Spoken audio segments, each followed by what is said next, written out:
All right, welcome back, everybody. We are checking out your first alert 7-day forecast here. We want to show you what's going to be headed our way as we go throughout the next 24 to 48 hours. Of course, we are going to be pretty soon winding down our ice storm here, but we still have some ways to go, especially across the Charlotte metro, getting into our eastern counties. So we'll continue with our first alert weather day as we track some more sleet and freezing rain out there. The thing is, it's going to start to wind down from west to east, but we're still going to get those spritzes of fog and mist out there. Here's a live look at our tower cam where we've been in and out of the freezing situation with the camera lens, but looking pretty good right now. At least we can see. Let me tell you what's going to be headed our way. We're tracking that cold air again because we've got more pushing in. Look at this. It's been the cold air, the frigid air that has won the day and made this an ice storm event for us, as it's just been wedged in all across the Carolinas. But as we take you into Monday, we're going to be tracking more freezing and sub-freezing temperatures, especially as we get into your Tuesday morning as well. Look at most of the southeast is going to be well below 28 degrees, and as far south as the Pensacola, getting into Panama City. So we're talking about Northwest Florida. They're going to be dealing with temperatures well below freezing as well.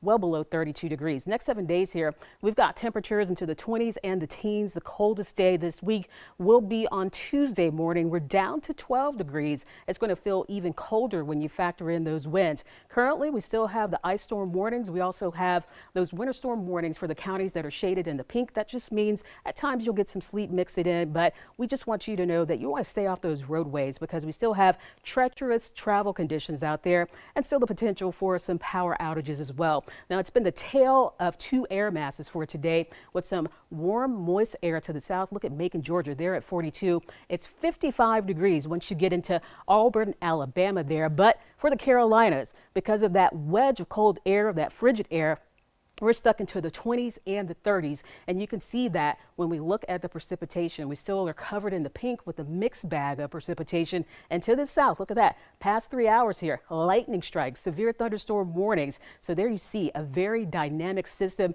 and still that moisture coming up from the Gulf, giving us that precipitation as it interacts with the cold air. The cold front's still going to be working through along with the area of low pressure over the next 12 to 18 hours. And as we look closer here, I've taken off the shading to show you the wintry precipitation with the purple and the pink. Now, if it were warmer, this is what it would look like. It would be all rain, but just to show you the intensity and to show you where the precipitation is the highest right now or coming down the heaviest, it's across the southern half of Mecklenburg County, also getting into Union County, mainly for our eastern counties. So if you're in Anson, Union, Richmond counties, Montgomery counties, Chester counties, Lancaster counties, that's where you're seeing the heaviest of the wintry precipitation. I've turned it back on now so that you can see the shading of the pink and even the darker pink now, showing you that heavy freezing rain and also the sleet as well. Look at it there. We're starting to see it mix in a bit again with a little bit of sleet. So that just shows you the intensity of the precipitation as it's coming down now. Futurecast going to show you how this is going to be slowly winding down here. Even as we get to the 9 o'clock hour, we're still dealing with some scattered areas of freezing rain and sleet. Possibly could see a few snowflakes. I know that's what's showing up on the map here, but I really don't think that's going to happen because what we have is a snow growth region. It needs to be higher up that snow has to grow. So I do think we'll continue to see a freezing rain out there. But again, it's mainly around midnight that this starts to push on out.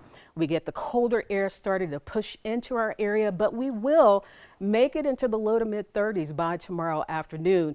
But just be mindful what's out there on the roadways. It's going to be staying there, and that's what we're going to see out there. Let's check out your 7-day forecast. Once we get through tonight, we're done with the wintry precipitation, at least for a few days. But that cold air, it's not going anywhere. Only expecting a high of 34 for tomorrow. We're down into the teens and the 20s for the rest of the week. And it's next weekend that we'll be tracking chances for some precipitation again.